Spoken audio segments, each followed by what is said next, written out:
Bonjour à la famille Languiculture, j'espère que vous allez bien. Donc, dans cette vidéo, nous allons découvrir un ensemble de figures de style que l'on rencontre rarement au niveau de la littérature française. Donc, écoutez bien, on va communiquer, on va discuter dans ce cadre-là, parce que l'apprentissage se construit avec le partage. Moi aussi, ces figures de style s'oublient, ces figures de style déjà. Donc, dans le cadre de cette communication, ces figures de style seront ancrées dans ma tête. Okay.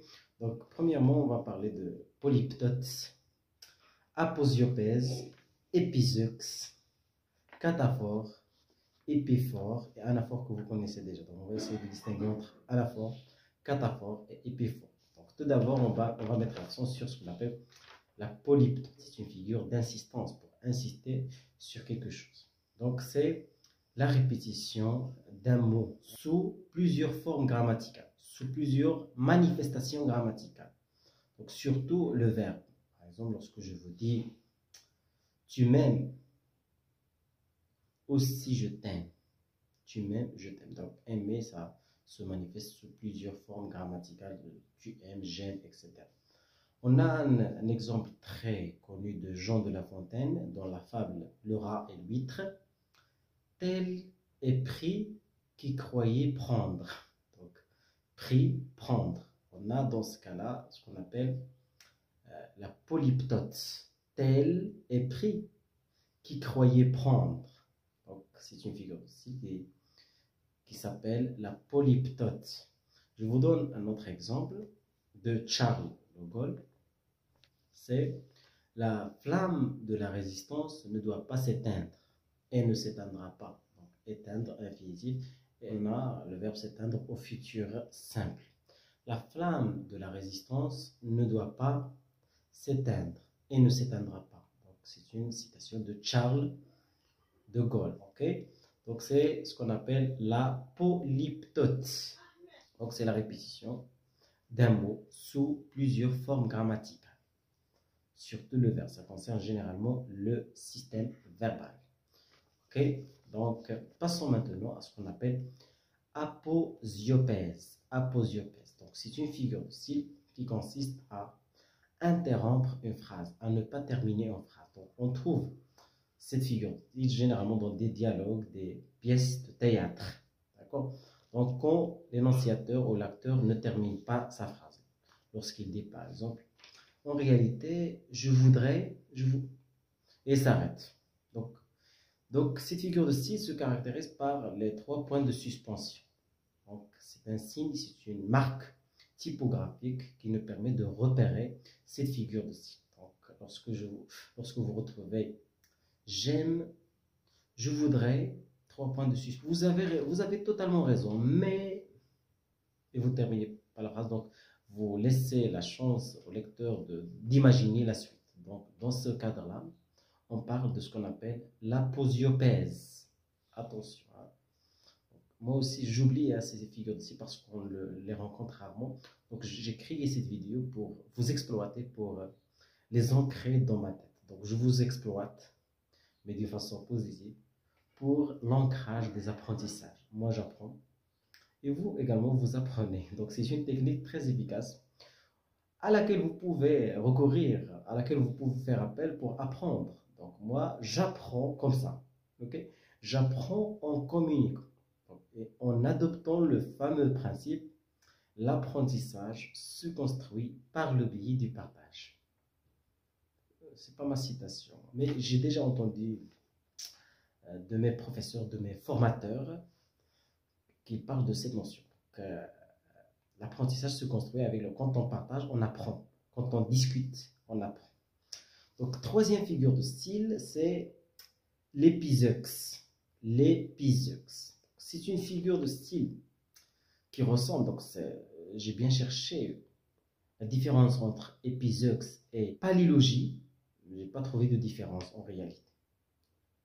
Il n'y a pas de différence entre épizeux et palylogie. Donc, c'est une forme aussi d'épanalepse.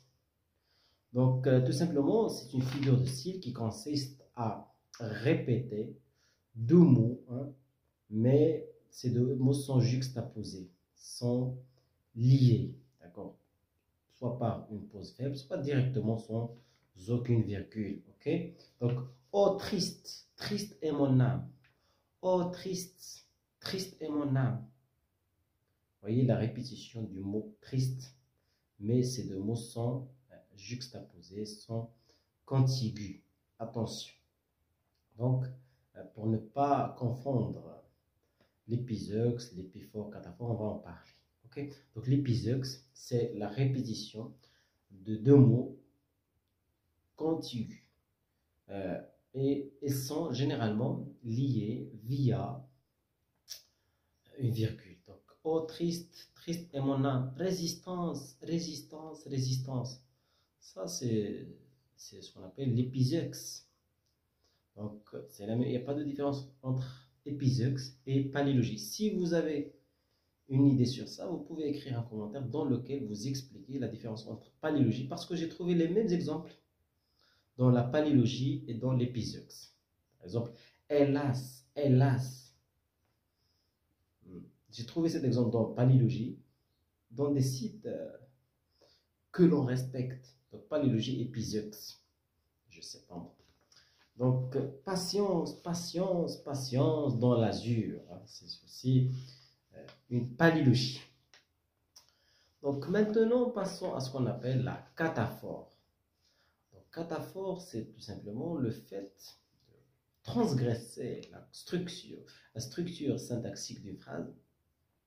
Ça concerne la pronominalisation, parce que la structure canonique de la phrase, c'est, par exemple, je dis Pierre aime la littérature, virgule, il est étudiant à la Sorbonne, à l'Université de Madrid. Il est étudiant à l'Université de Madrid, Pierre est un grand littéraire. Qu'est-ce que j'ai fait ici? Donc, c'est l'utilisation d'un pronom en avant du référent. Le référent, c'est Pierre. Le pronom, c'est il. Donc, j'ai utilisé il en avant. Ça veut dire avant le référent. J'ai dit, il est étudiant à l'Université de Madrid. Pierre aime la littérature.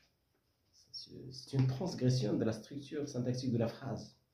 Donc, normalement, je dois dire, Pierre est étudiant à l'université, ou Pierre est un grand littéraire, virgule, il est étudiant à l'Université de Madrid. Donc, cette figure de ci s'appelle cataphore. Cataphore, attention, en ce qui concerne l'épiphore, c'est le contraire de l'anaphore. Donc, ça veut dire quoi l'anaphore? C'est tout simplement la répétition d'un mot ou groupe de mots au début de la phrase, au début d'un vers.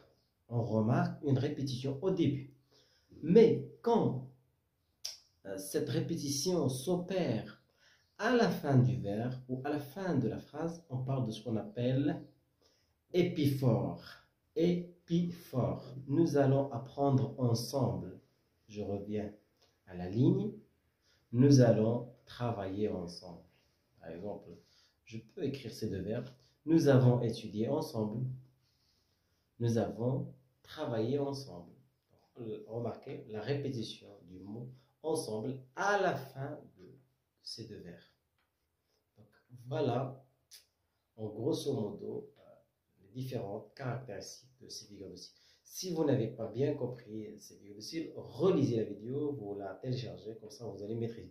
Moi aussi, je vais revoir ma vidéo, comme ça je vais apprendre. Parce que ça s'oublie, ça m'échappe, hein, c'est tout à fait normal. Parce qu'on ne se contacte pas avec ces figures de style, on les rencontre rarement dans des textes littéraires, c'est tout à fait normal qu'ils vont s'échapper, c'est tout à fait normal, d'accord? C'est pas un défaut, mais c'est humain. Donc voilà, on est arrivé à la fin de cette vidéo. N'oubliez pas d'appartenir à notre institution culturelle Langue et Culture, et à bientôt.